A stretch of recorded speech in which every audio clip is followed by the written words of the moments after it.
Hey, what's up YouTube? Just coming at y'all with a video, a little update on my pull behind mower here that I'm building. And maybe even possibly discuss some other things that I don't know if I covered very well on the last one. So, one of the things I think I talked about in the last video that I don't know if I covered very well, what this deck had similar with that deck is you can see the flap over the side discharge area, and then also it has it had a flap over the back like that one over there has, where if you were bagging your grass clippings, you could put a bagger on there. I'll give y'all a little bit better shot here. I'll show y'all on the Murray over there.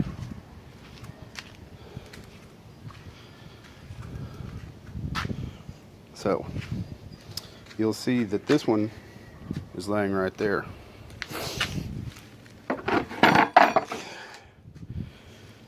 Because I removed it. On that particular deck, I had to remove the wheel assemblies, the rear wheel assemblies, to get that off. And then that piece there actually goes up underneath the deck where that chute is. And I just removed it because it's plastic and will eventually get damaged and screwed up and stuff. So yeah, that's that on that. What it was it comes down to that I could have kept this a mulching mower if I wanted to, but I don't really like mulching, number one. Number two, these mowers, these push mowers and stuff, tend to get bogged down pretty easy, especially when you're cutting through big stuff or thick stuff or whatever. And if it's mulching, it really puts a lot more strain on that motor. So I'd just soon have it just discharge the grass. And wasn't really wanting a side discharge. And I also saw that the rear discharge on this was a bigger area than the side discharge. So just worked out better, I thought, for this to be a rear discharge. So that's why I removed the flaps. So now to show y'all what I've done up to this point to make this into a pull behind mower, which I'm sure y'all can see. I've got my angle iron mounted there.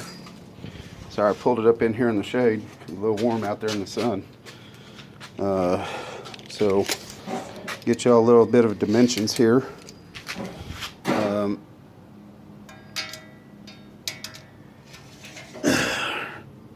About 45 and a quarter.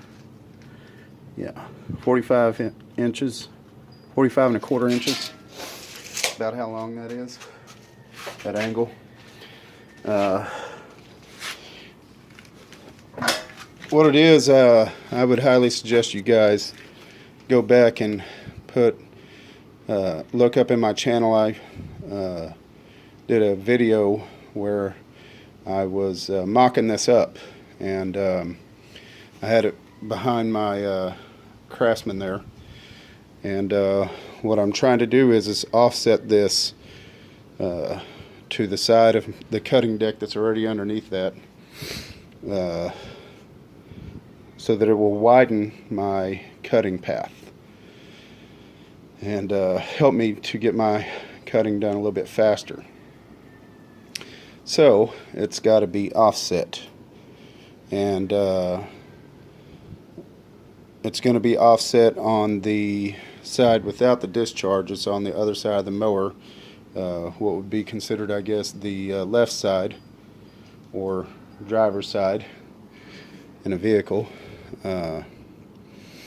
So that's why this angle iron is sticking off We're looking at it from the front, but you know, looking at it from the back, it's hanging off to the right. So, because this is going to be sticking off to the left. So, all I did was I looked up underneath the mower.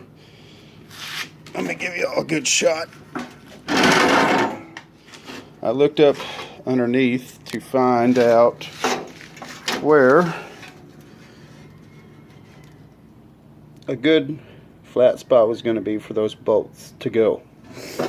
And just tried to make sure after that that it was all even. So what I did was I removed both of the front wheel assemblies, the front wheels and the assemblies, and there's a well, let me show you all up underneath here.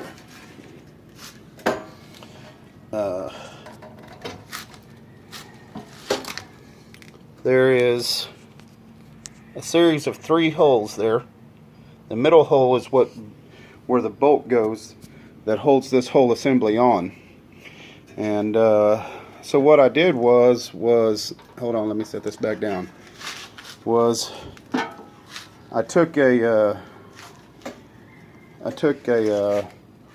trying to find like real thin string. I didn't have any, so I ended up finding an old pair of shoes and took the shoelace out of it. And matter of fact, it's over here on my bench. Let me show you all what I used.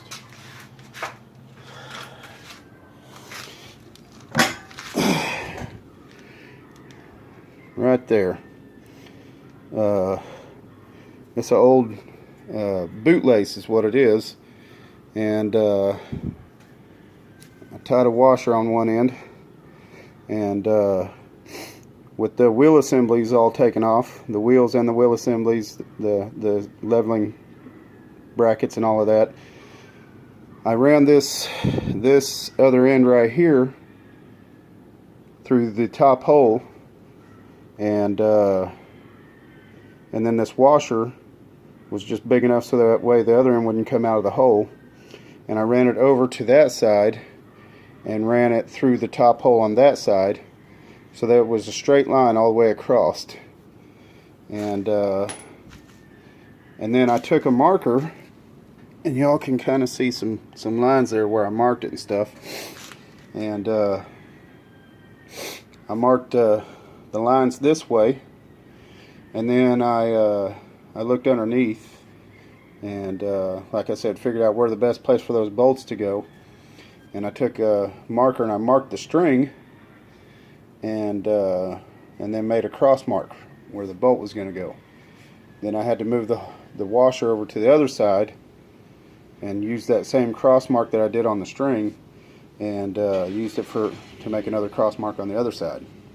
So the bolts are 4.5 inches long. I measured. What I did was I took my tape measure and put the wheel, you know, where the deck was setting the closest to the ground, but the wheel was sticking up the highest. And I measured it with the tape measure, and that wheel actually sticks up above that deck about 4 inches. So I went over to the hardware store and bought me 4.5 inch bolts and nuts, 2 4.5 inch bolts, 2 nuts, and 8 flat washers. And then I bought these. They're called quarter of an inch by 3 inch pieces of pipe. Right there, went into the plumbing section at the hardware store, and bought those obviously as a spacer to space the angle iron up off of that tall enough. So I think that's all that I need to say as far as where I'm at so far. I've still got to it's over here.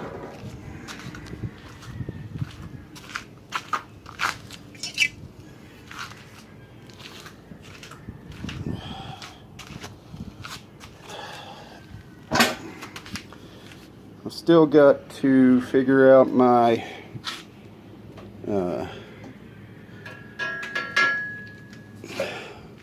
my hitch there. That part is going to be going to the back of my riding mower, and but I really am starting to think that gate hinge is going to be the best way to go, so that way this can flex up and down. Originally I was thinking I was going to do it rigid, just bolt that onto there, no hinge, no nothing. And I got to looking at my other yard machines there, and if I ever decide to use this behind it, the hitch point is actually higher behind that than this one, and so with this being rigid, this could cause for putting it on their yard machines, it could cause for that to lift up the front wheels on this, and that's not good. So I think that's probably what I'm going to do, is get me a they call them gate hinges. They got one side that's like this long, like that wide, and about that, you know, it's a rectangle shape about like this and like this, and another side is triangulated. It's probably 3 or 4, maybe even 6 inches long. I mean, it's long and skinny, and I think that's what I'm going to use for my pivot right there, to mount this steel piece to, and to allow that to flex, but also be rigid this way. So I'm still working on that, but just giving y'all kind of an update of where I'm at right now, and where Project Pull Behind is at so far, and I like the progress up to this point.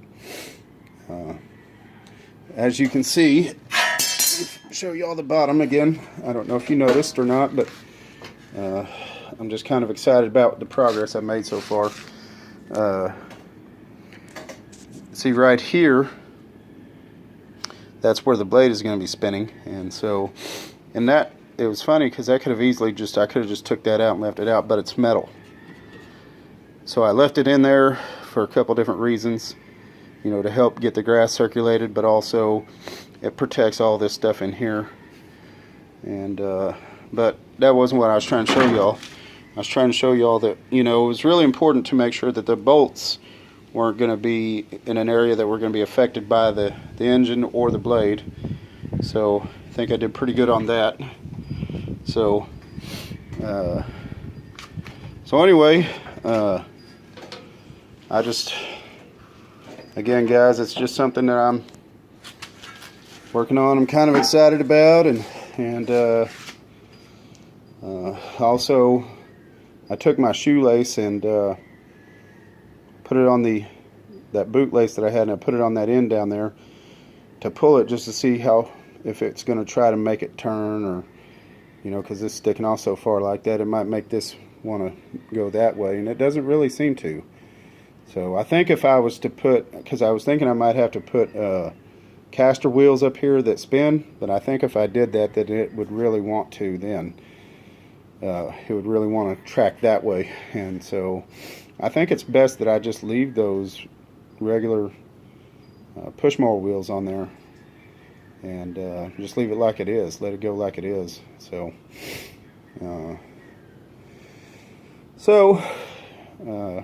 again guys, just a little update. Like I said, I was just kind of excited about where it's at right now, and also just how well this, I mean, it's pretty strong and turned out pretty good. So plus I already raised I'm never going to have it all the way down like that, but it's not just that, but it's also the adjuster itself needs to move underneath that angle. But anyway, what I was going to say was I've already adjusted it back and forth all the way through, and this does not interfere at all with the wheel or the mechanism itself. So anyway, there it is, guys. Got any questions, comments, please subscribe if you like this or you want to stay up to date with it, and I'll continue to try to keep posting all of my updates on it, and And you might be asking, because I said that I was going to be taking that motor and putting it on here. I just thought it'd be easier to work on this right now without a motor on it, and get all this set up. And then after I get it all set up, and then I'll put that motor on here. So, and I've not really made up my mind yet. Also, not real sure if I'm going to use that motor. Now I've also got another motor that originally came on this deck. So what it is this mower itself actually was in Hurricane Harvey in a flood, and the motor itself that was on here was underwater, and so the carburetor was all full of mud and soot and stuff. And so I actually cleaned it out and started the motor on engine fluid, or I'm sorry, starter fluid, and got it to start that way.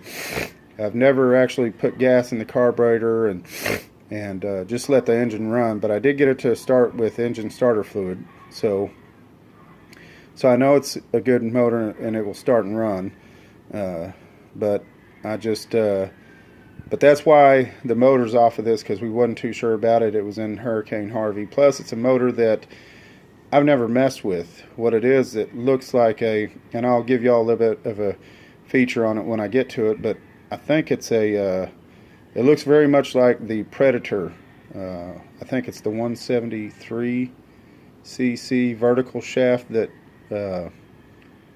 Harbor Freight sells. It looks if it's not a Predator, it's got to be a clone, or I mean just an exact copy or something, because I looked it up on Harbor Freight's website and they look identical. So but I've never had any luck with messing with those, and all I've known is Briggs and Stratton, and I know that there's a lot of aftermarket for those Predator engines, but I'm not really looking to hop it up or soup it up. It's just for a pull behind mower. I've watched a lot of go-kart videos by Redbeard's Garage and Build Break Repeat. There's a bunch of guys on there that use Predator engines. Cars and Cameras is another one, and they do a lot of go-kart builds and aftermarket stuff and all of that. So I'm not looking to do all of that with my Predator engine, and if it is one, but again though, like I said, it's just because I don't know, I don't have the knowledge, and I've never messed with them. So still not for sure, haven't decided if it's going to be that engine or that other engine I just talked about. So so you guys just stay tuned. Like I said, if you want to keep up to date on these videos on this project, I suggest you subscribe, and I appreciate y'all watching these videos. And I know I babbled on in this video, but I just, like I said, I'm excited and at my progress, and now it's starting to come down to the wire on what engine I'm going to use. So again, thanks for watching. God bless, and y'all have a good day.